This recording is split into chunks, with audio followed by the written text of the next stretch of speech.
It's extraordinary that your family continues to have this strong link with York. How important is it for you to be kind of living here and part of this place? Well, it's a place that I've lived all my life.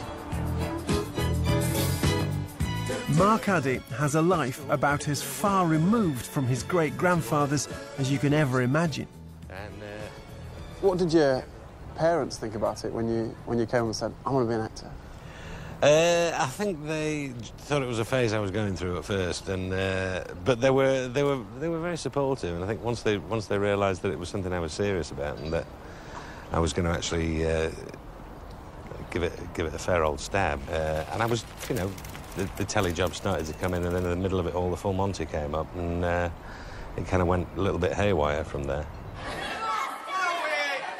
All right, yeah, we may not be young, we may not be pretty, we may not be right good, but we're here, we're live, and for one night only, we're going for the Full Monty.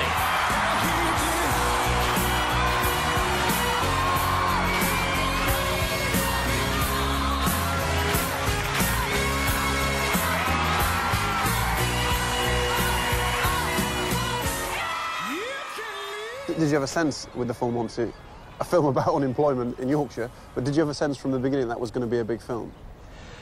Not really. I mean, we assumed that it wouldn't play well outside of Yorkshire, let alone outside of this country. So, you know, when it did well in Japan and the States and Peru and places, it's like, I don't quite know how that worked out. But because it dealt with a lot of themes that are common to, you know, humanity, I suppose.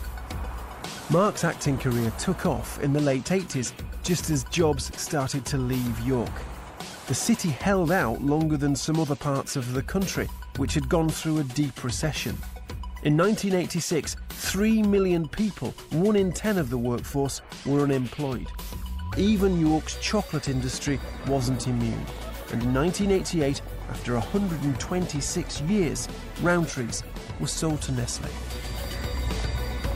Managers at Rowntree's headquarters in York have spent the day explaining details of the new Nestle's offer to the workforce. I think it's very sad, after owning Rowntree's all these years, and then have to let it go to someone else. It's the best firm in England, the best firm to work for. I've worked there for 45 years. Old York was changing, not just the chocolate industry, but the other big employer, the railways. And the city was moving towards what it is today, a mixture of tourism and office jobs. And for the Addys, the journey that began in the slums of York ended in Hollywood. And there's this extraordinary coincidence, certainly from our point of view, that the search that started with this kind of very poor man 4 generations ago, 5 generations ago, here in York, has actually led to a film star whose breakthrough film was about unemployment in Yorkshire. That is... What are the chances of that? It's... but that's, I suppose that's, you know, that's the nature of these things. You never know where the path is going to lead you to. So, it's fascinating.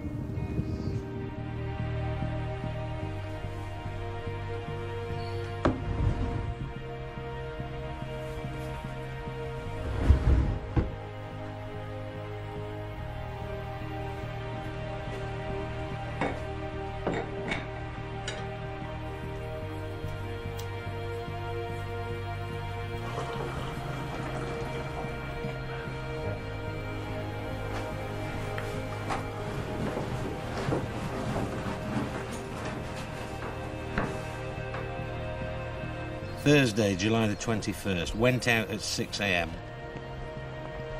Walked to Naburn to meet boats for W's Wharf. Waited there till 12 and walked back home at 2.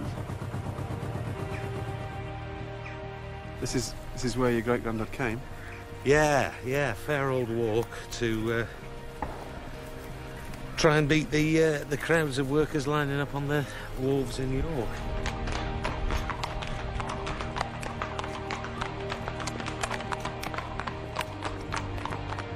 Friday, July the 22nd, up at 5, walked round and round the town till 12.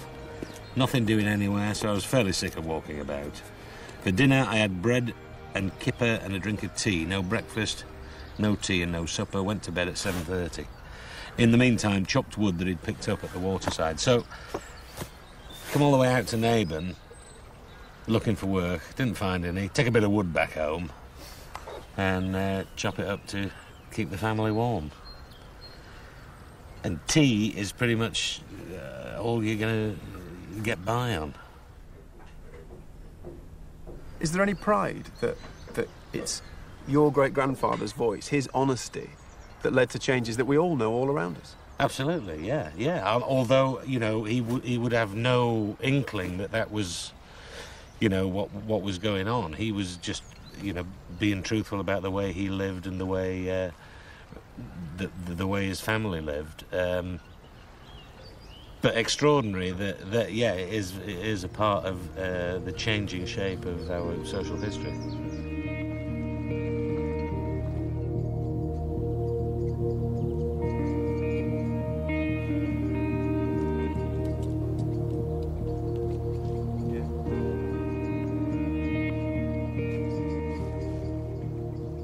Back at the cemetery, the records showed John Thomas, his wife Jane, their children, including their blind daughter Ivy, who only lived to be 23, are buried in an unmarked grave. So just here, it's got no headstone.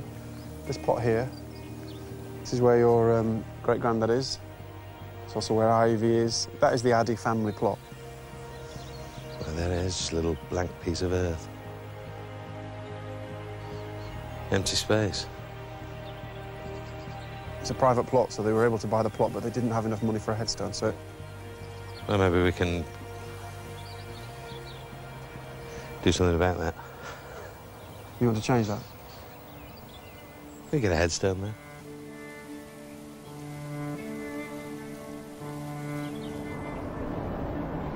We tracked down more family members and reunited them at the old Addy home. These people are all descendants of John Thomas Addy, a former policeman, a store manager, kids just starting school.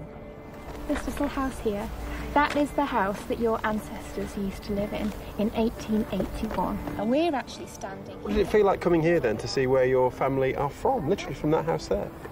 It's brilliant. I mean, when I first heard about it, and I had tears in my eyes and I couldn't understand why, but I mean, it's just fascinating, absolutely fascinating. Great. These are grandsons, great-grandchildren, and the latest addition. These children are 4 generations from the man who moved through these streets. You start thinking, what did they look like? Did they have the Addy ears and the Addy teeth and this sort of thing? They looked at the old house like it was from a different world, and in some ways it is. You just wonder whether these people were like me, like David, like Nicola, you know. So The desperate poverty captured in the diaries has gone. The story of the Addy family is one that most of us share. We are richer and we have much more opportunity.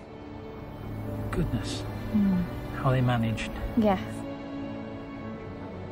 What does the Addy family history then tell us about the kind of history of this country and of working class people?